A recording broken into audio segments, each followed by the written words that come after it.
Alright guys, it's Friday. Tomorrow is Saturday, of course. Maglo-long weekend na naman because alam nyo na, election.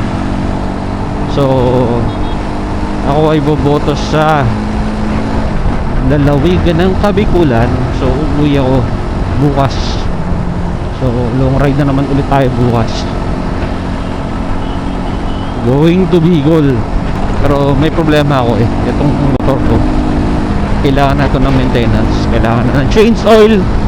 And then papacheck ko din yung aking cable throttle dahil kahapon grabe, para siyang nagwa-wild, alam yun, hindi bumababa yung throttle niya,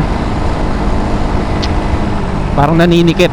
So siguro kailangan na tayo magpalit ng sign na yun para tayo ay magpalit ng cable throttle or throttle cable.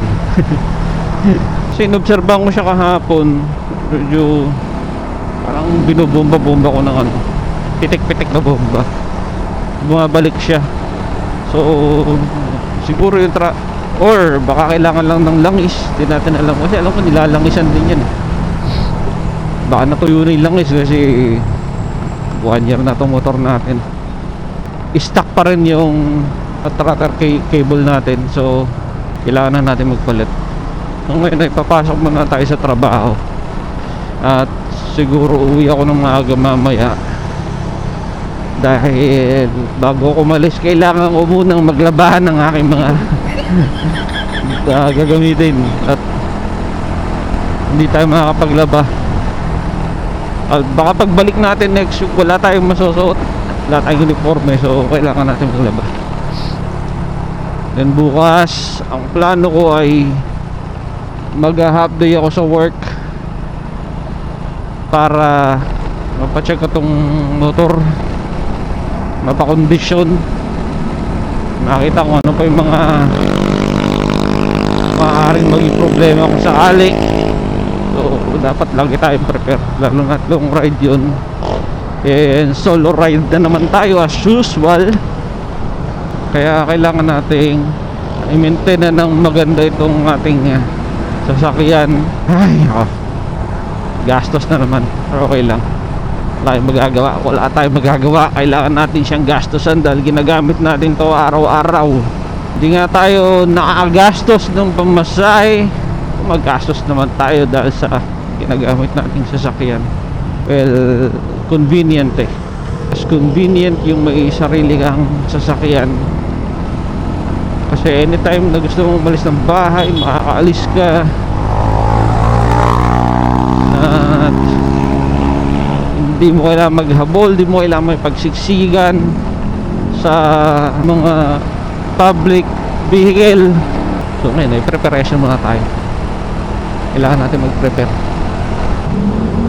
Kahapon medyo naiilang akong humataw kasi natakot ako baka mag-lock yung throttle, mag-lock yung cable niya, hindi na bumaba. Delikado So ngayon medyo, dahil hindi pa natin napapacheck yung motor, kailangan medyo alalay lang muna ako sa takbo. Kahit malate tayo ay at least sigurado namang makakarating tayo ng maayos.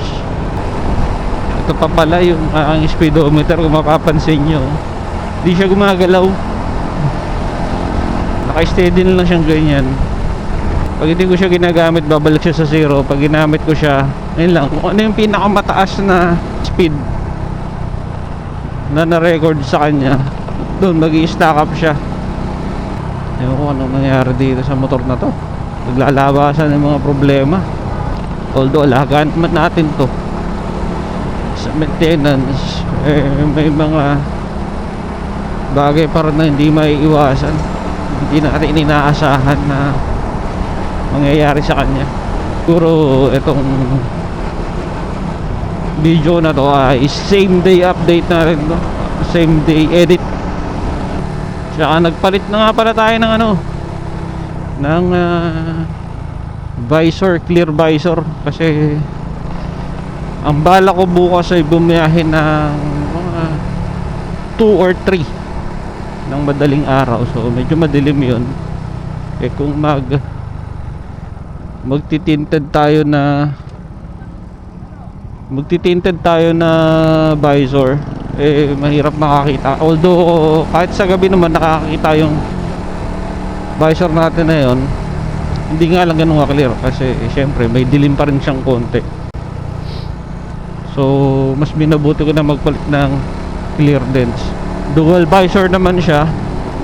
Itong ating Geely helmet ay dual visor, kaya meron tayong pang black sa sobrang liwanag.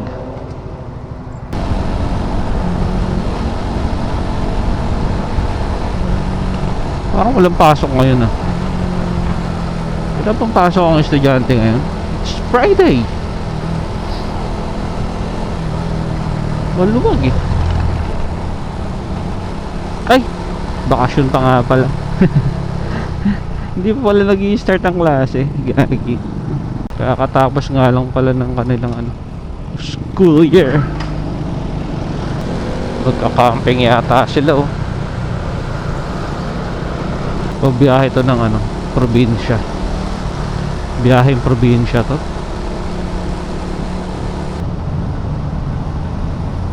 Masikip.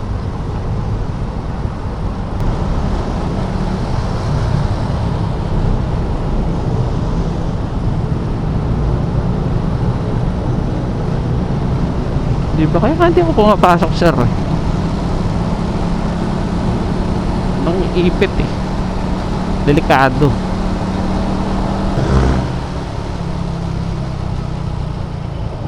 Uy, may kayas na rin dito. Nakayasan na din hanggang dito. Kaya pala maalikabok.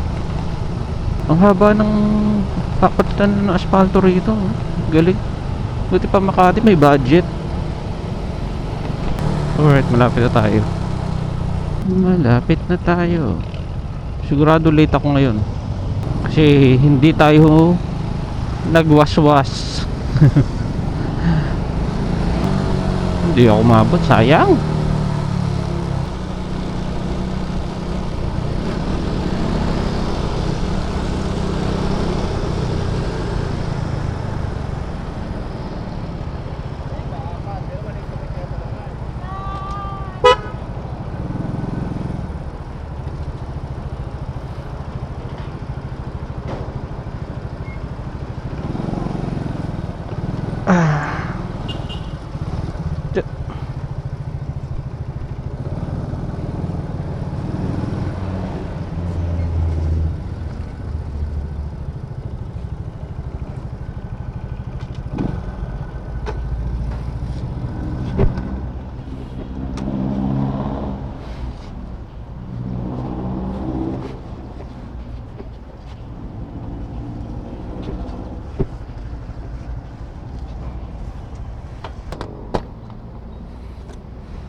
Ay.